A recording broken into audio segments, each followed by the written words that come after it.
di Al-Quran istimewa, ada peruntukannya. Tapi ada salah satu ayat yang bisa memberikan inspirasi kepada kita, diterapkan di setiap kehidupan, termasuk ketika akan berinteraksi dengan Al-Quran. Doa ini tercantum di Quran surah ke-21 Al-Anbiya di ayat 87 sampai 88 pada kisah Nabi Yunus alaihissalam. Dari 83 sampai 84 Nabi Ayub alaihissalam, Nabi Zakaria yang kemudian selanjutnya 85 86 87 88-nya kemudian masuk kepada kisah Nabi Yunus alaihissalam. Wa dannuni idh dhahaba mughadiba wa dhanna an lan naqdir alaihi fanada fi dhulumati an la ilaha illa anta subhanaka inni kuntu minadh dhalimin. Nah, ini dawamkan doa ini. Termasuk kalau kita ingin berusaha berinteraksi dengan kebaikan, kayak kita misalnya mau coba menghafal Quran, kayak kita mau coba membaca Quran dengan baik, atau kita coba misalnya mendapatkan kesuksesan dalam pekerjaan, atau kita mengatasi gangguan dalam kehidupan. Ini masuk semuanya. Kenapa? Karena dasar pertama, ini ada 3 bagian di doa ini yang penting kita garis bawahi. Pertama, la ilaha illa anta, ya, awas. 2, subhanak. 3, inni kuntu minadh dhalimin. Jadi kalau kita zikirkan misalnya la ilaha illa anta subhanaka inni kuntu minadh dhalimin, la ilaha illa anta subhanaka inni kuntu minadh dhalimin. Kalimat la ilaha illa anta, yakni la ilaha illallah, ini dasar semua kehidupan kita. Dahsyatnya kalimat ini. Ya, dari kalimat inilah kita tercipta. Dari kalimat inilah kita diminta untuk beribadah. Makanya beliau tadi menyitir Quran surah ke-51 Ad-Dariyat di ayat ke-56. Wa ma khalaqatul jinna wal insa illa liya'budun. Tidaklah aku ciptakan jin dan manusia kalian kecuali untuk menyembah aku. Dan penyembahan pertama itu ditafsirkan kalimat la ilaha illallah. Quran surah Thaha ayat ke-14. Innani anallahu la ilaha illa ana fa'budni. Wa ma khalaqatul jinna wal insa illa liya'budun. Jadi tujuan kita beribadah kepada Allah Subhanahu wa taala untuk la ilaha illallah. Hadirnya kita di sini, hidup di dunia la ilaha illallah. Bahkan orang berjuang jihad fisabilillah sampai wafat karena la ilaha illallah. Bahkan orang kalimat terakhirnya dalam hidup untuk la ilaha illallah. Kalimat akhir hidupnya, man qala la ilaha illallah fi akhir hayatihi dakhala al-jannah.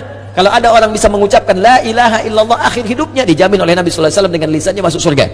Bayangkan, kita hidup untuk la ilaha illallah, berjuang untuk la ilaha illallah. Wafat pun bisa mengucapkan la ilaha illallah. Dijamin semua kebaikan. Jadi ketika kita berdoa menggunakan satu kalimat ini kepada Allah, seakan-akan kita mengatakan, ya Allah, bukankah dengan kalimat ini, bukankah dengan kata ini aku dihidupkan untuk beraktivitas, bukankah dengan kata ini aku diminta beribadah, bukankah dengan kata ini aku diminta untuk berjuang sampai wafat, maka dengan semua keistimewaan di kata ini, ya Allah, mohon kabulkan, aku ingin minta sesuatu, aku sakit, mohon sembuhkan, ya Allah, aku dikerjai orang, mohon lindungi, ya Allah, aku punya kesulitan, mohon mudahkan, ya Allah. Subhanak. Subhanak, kata subhanak itu menafikan semua yang tidak setara dengan sifat-sifat Allah. Ya, contoh orang mengatakan Allah punya anak, makanya turun Quran surah kedua ayat 116. Wa qalu takhadallahu walada subhana. Tepikan semua yang tidak ada hubungan dengan Allah Subhanahu wa taala. Karena itu ketika kita mengatakan subhanak, ya Allah, aku meyakini enggak ada Tuhan selain Engkau. Enggak ada sifat-sifat yang layak Engkau sandang kecuali apa yang telah Engkau tetapkan. Aku mohon ampun, ya Allah, selama ini inni kuntu minadh dhalimin. Aku salah. Aku salah, ya Allah. Aku katakan Tuhan hanya Engkau, tapi aku kadang diperbudak dunia. Aku ikut sesembahan dunia. Aku akhirkan ketika Engkau minta, Engkau panggil sholat, aku mengikuti panggilan dunia. Aku katakan subhanak, Engkau yang maha suci, Engkau yang maha esa, Engkau yang maha agung, tapi aku mengagungkan yang lain. Aku salah, ya Allah. Inni kuntu minadh dhalimin. Aku salah. Nah, kalau kita dawamkan doa ini dalam kehidupan, la ilaha illa anta subhanaka inni kuntu minadh dhalimin, maka satu kalimat ini adalah kalimat yang sangat indah yang bisa mempercepat doa. Tahu dari mana ini semua? Jawaban ayatnya, lihat ayat selanjutnya, fastajabna, istikhdami fa, harfu atfin rabitin baina syai'aini bila hudud. Cepat, huruf yang mengikat dua peristiwa dan berlangsung tanpa jeda. Peristiwa pertama berdoa, peristiwa kedua jawaban dari doa. Ya, wa qul wa fi hadhil ayat min ayat 83 84 qul fastajabna di ayu fastajabna pakai fa semuanya. Fastajabna, kami akan cepat jawab.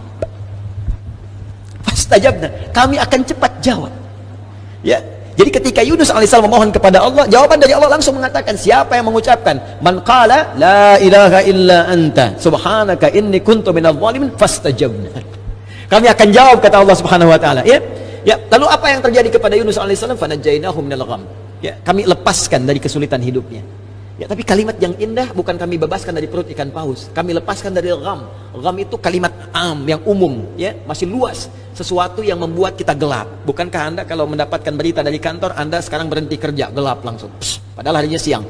Bisa kepleset di jalan, gitu kan? Lamaran ditolak langsung gelap, gitu kan? Itu gham namanya. Wa kadzalika nunjil mu'minin.